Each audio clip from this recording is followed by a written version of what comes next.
In Austin, I'm Darrenisha Heron. Dozens of Texas House Democrats have left the state of Texas, preventing that chamber from being able to conduct any business. This comes as the Texas House was set to take a vote today on a bill to redraw the congressional district map, potentially creating 5 more Republican districts. This morning, a House committee placed the bill with that proposed new map on Tuesday's House calendar. 6 hours later, we saw the first few Democrats arrive to the Austin airport's private hangar in their private vehicles. Then, most of their colleagues arrived by bus. We saw them on the tarmac going through what looks like a security pat-down, checking in at a desk. They then begin to board. Now, State Representative James Tallarico of Austin is one of those members. He says his Republican colleagues left them no choice. But Texas Democrats are fighting back.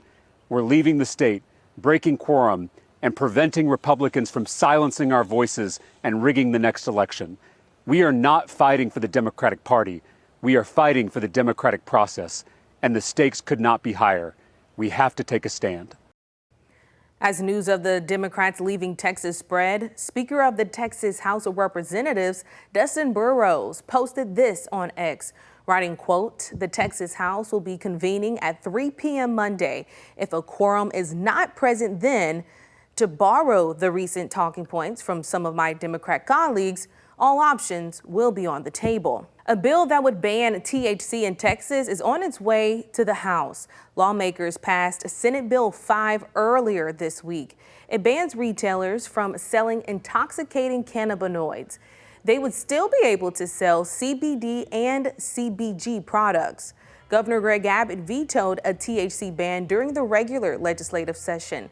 He suggested it be regulated like alcohol and put it on the list of topics he wanted lawmakers to tackle during the special legislative session.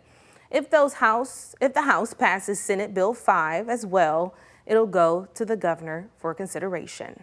Local and state lawmakers also gathered in Austin to talk about abortion access and reproductive care. U.S. Representative Lloyd Doggett hosted the first congressional reproductive rights field hearing. He was joined by State Senator Sarah Eckhart, State Representative Donna Howard, and Mayor Pro Tem Vanessa Fuentes. The leaders heard stories from women who were eager to have a baby, but met with restrictive laws, like Austin mother Caitlin Cash. She told the panel about her health struggles that nearly led to her death during childbirth. She eventually left the state for an abortion. I am here today because abortion bans are not theoretical. They are killing women, they are killing babies, and they are dismantling health care for everyone. And I urge you to do everything in your power to make sure that what happened to me and what is happening to everyday women across the state never becomes the standard of care in America. Cash says she hopes the panel encourages women like her to come forward and share their stories. Friends, family, and faith leaders are remembering a man who meant so much to Austin's Muslim community.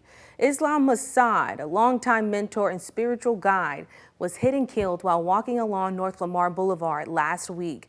Now, 3 people are facing charges in connection to that crash. KVUE's Brianna Perez has the story.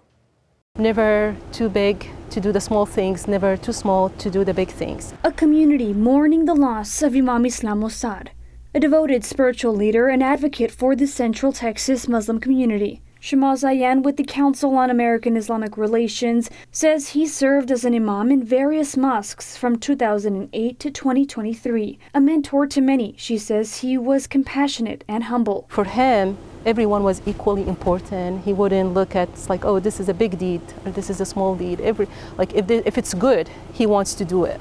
So that was Imam Islam for us.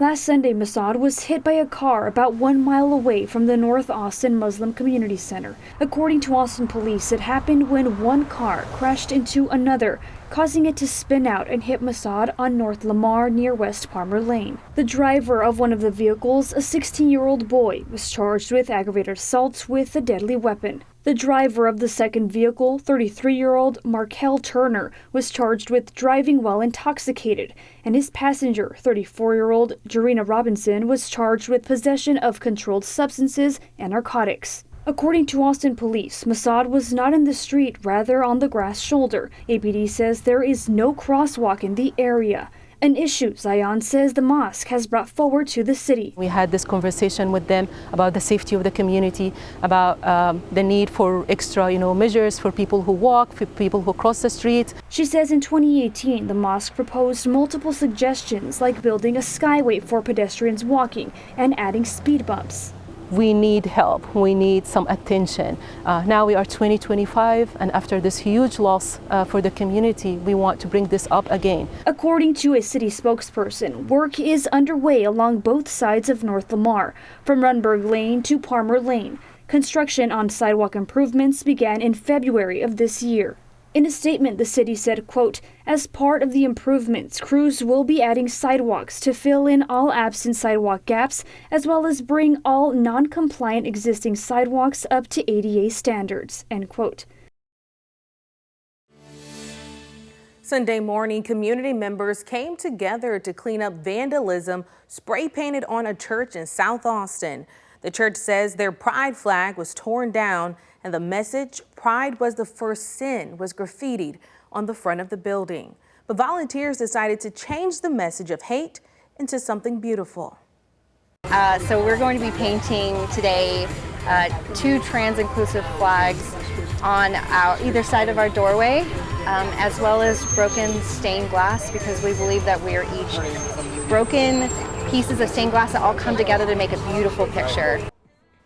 According to the church's pastor, this isn't the first time the church has been vandalized. In a statement, he wrote, quote, "The outside of our building may have been damaged, but our spirit has not.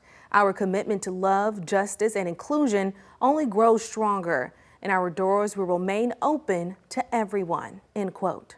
As Austin celebrates Pride this month, one couple got a wedding to remember, and they didn't have to spend a dime. The city hosted a free ceremony at the Cathedral ATX.